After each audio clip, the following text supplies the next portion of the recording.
Hello and welcome to The Hub. I'm Wang Guan in Beijing. Today we're closely monitoring the situation in Ukraine. It is now the third day since Russia's military operation there. Blasts and airstrikes have been rocking Kiev and other major cities in Ukraine, drawing thousands of civilians there into war.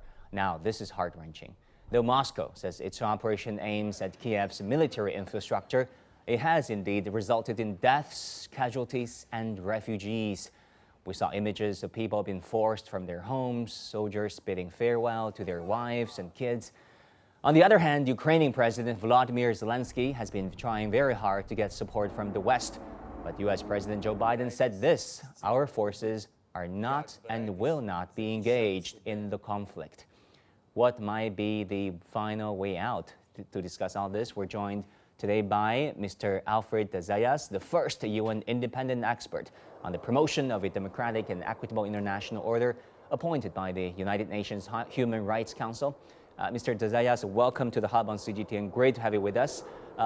First of all, when you look at the Ukraine-Russia conflict from a legal perspective, what international laws or treaties did either side break?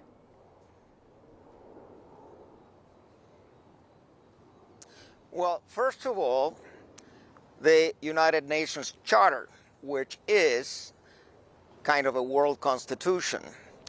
Now, this charter prohibits the use of force. Article 2, paragraph 4. This charter also requires peaceful negotiations. Russia has been engaged in peaceful negotiations asking for a Europe-wide security architecture. And unfortunately, notwithstanding the two treaties drafted by Moscow, they were rejected out of hand by Jens Stoltenberg and also by my president, Joe Biden. Only last week, Jens Stoltenberg, Secretary General of NATO, said at the security conference in Munich that while Russia doesn't want NATO forces on its borders, it is going to get not less but more NATO at its borders. And I was thinking of my friend Jeffrey Sachs. Jeffrey Sachs, very well-known professor at the University of Columbia in New York, author of countless books, Here, The End of Poverty. He just wrote in the Financial Times that how would the United States like it if Mexico were to enter a military alliance with China? Well, obviously Russia doesn't want Ukraine at its border being in a military alliance with an organization that has deliberately decided that Russia is the enemy. And therefore, there is a legitimate threat, a legitimate concern on Russia that it is being threatened. Now, Article 2, paragraph 4 of the UN Charter prohibits not only the use of force, and certainly the use of force by Russia on Ukraine is not excusable. It entails a violation of the UN Charter. But this very same article, 2, paragraph 4, prohibits the threat of the use of force. And NATO has been threatening with a use of force non-stop. It's been provoking. It's been bringing in tons and tons of military equipment and ammunition into Ukraine. So certainly Russia feels threatened. Russia has invoked Article 51 of the UN Charter, which is the article on self-determination.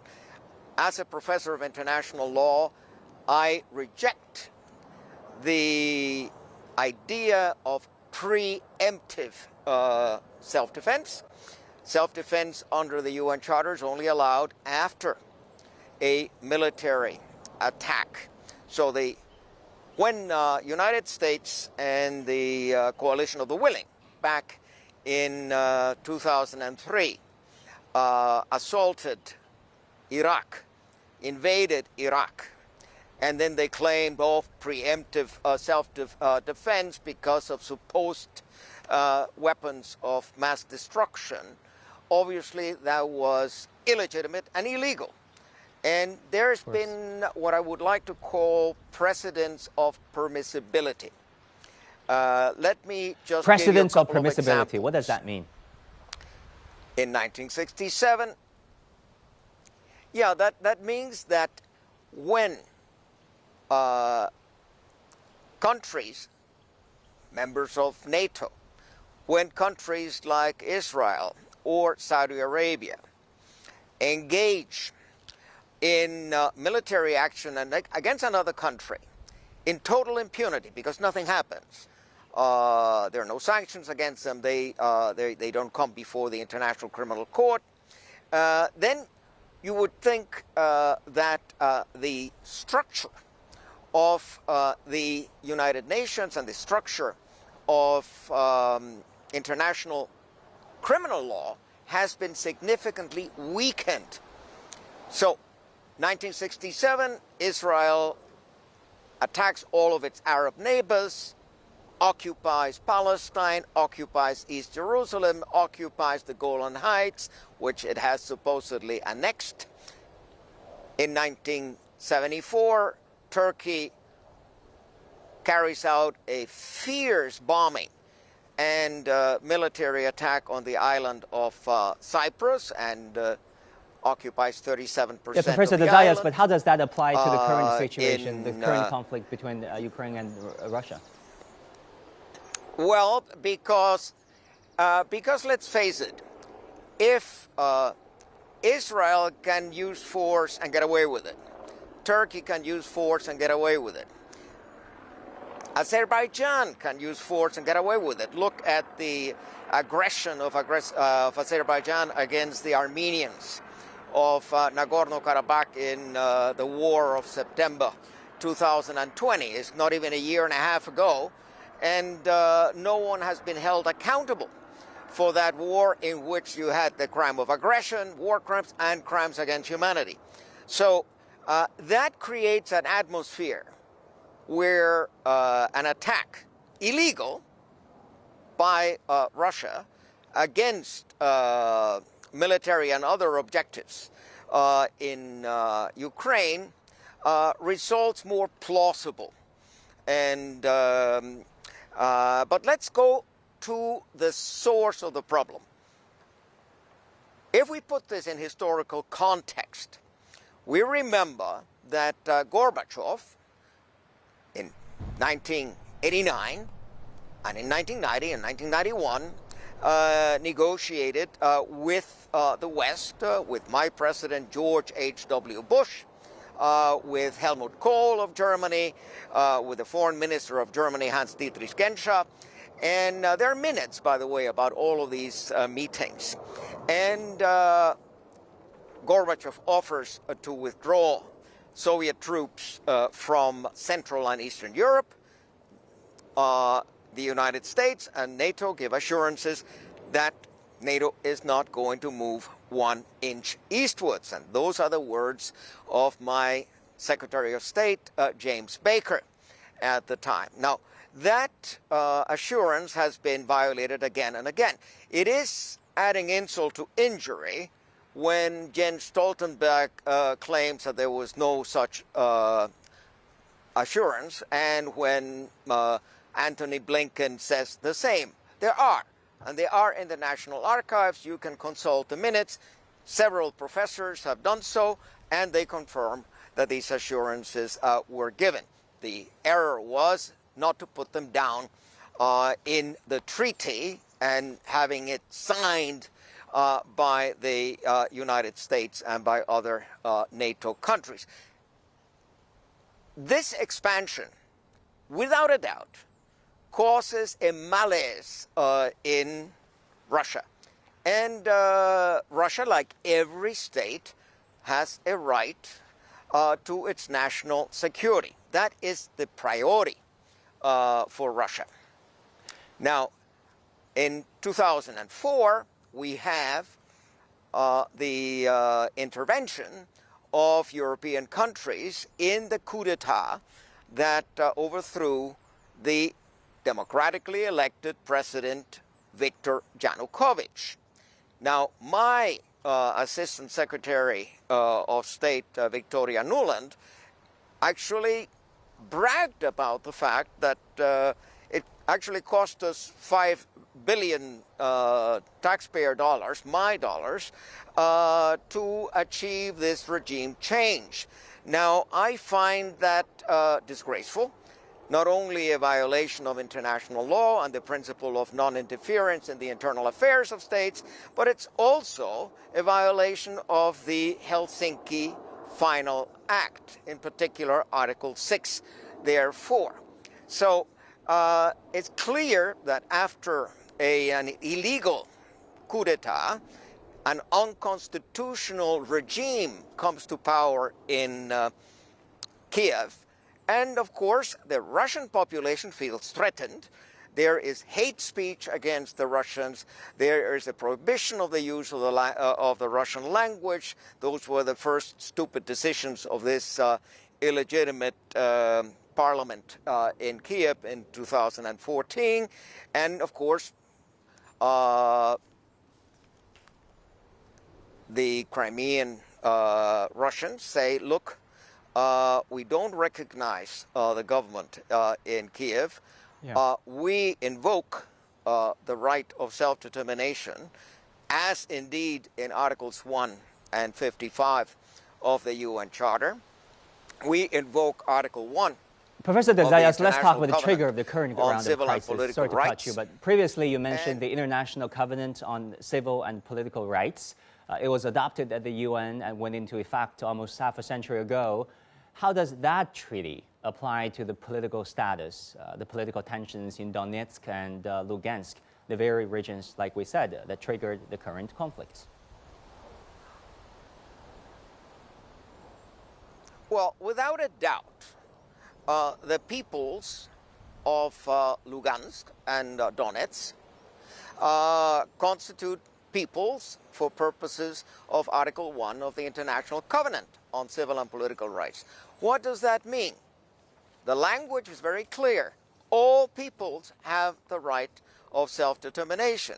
And then the same article says all states have the obligation to promote the right of self-determination by the peoples living under their jurisdiction.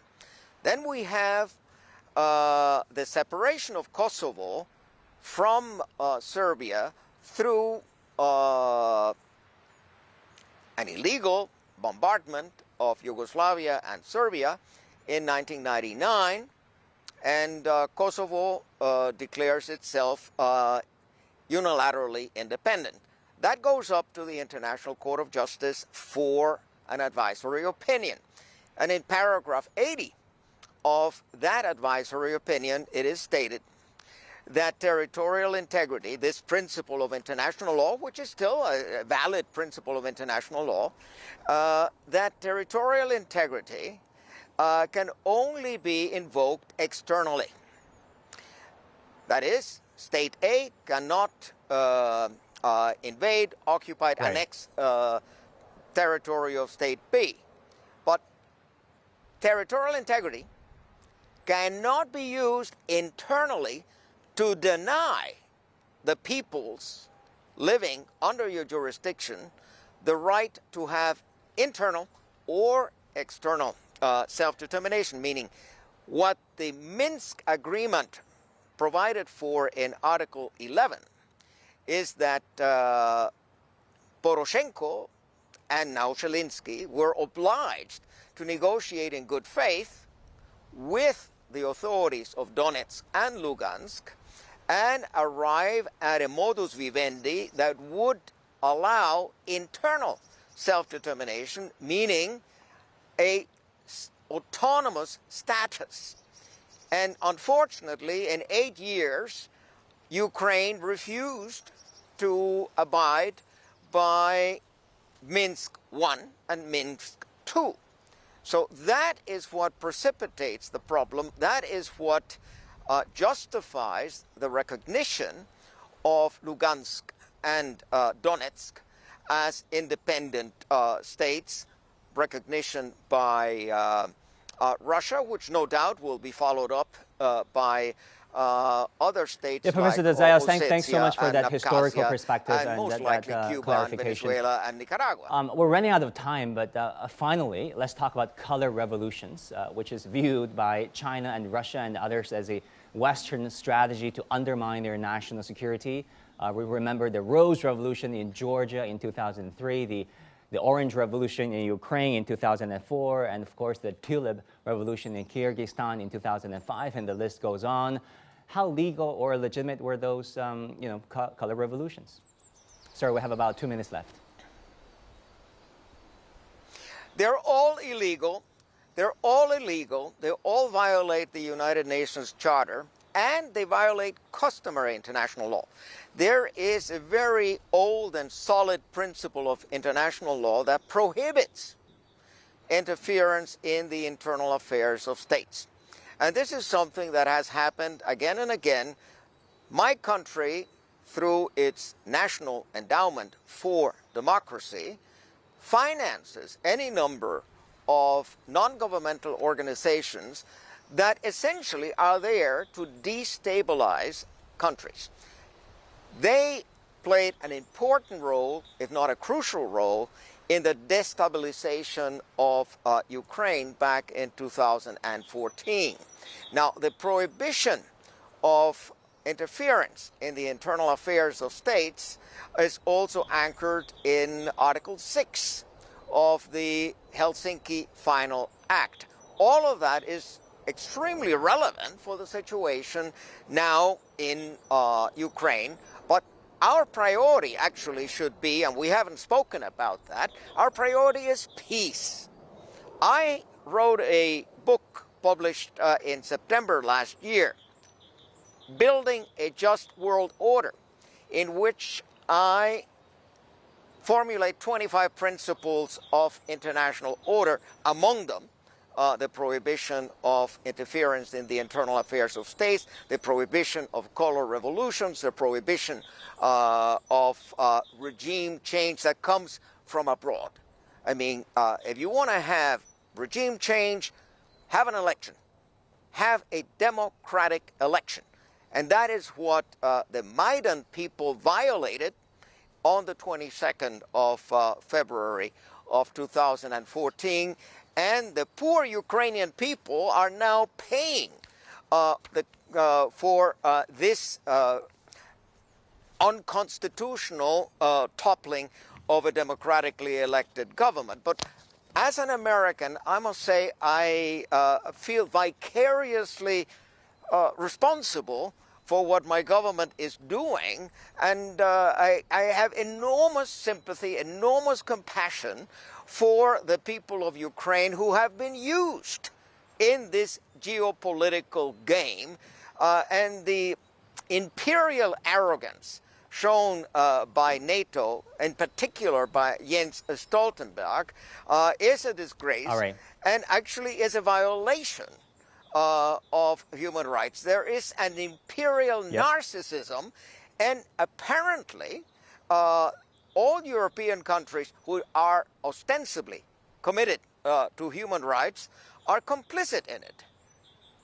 Professor Alfred de Zayas, the first United Nations independent expert on the promotion of a democratic and equitable international order, appointed by the UN Human Rights Council. Thank you so much for your perspective and for your time.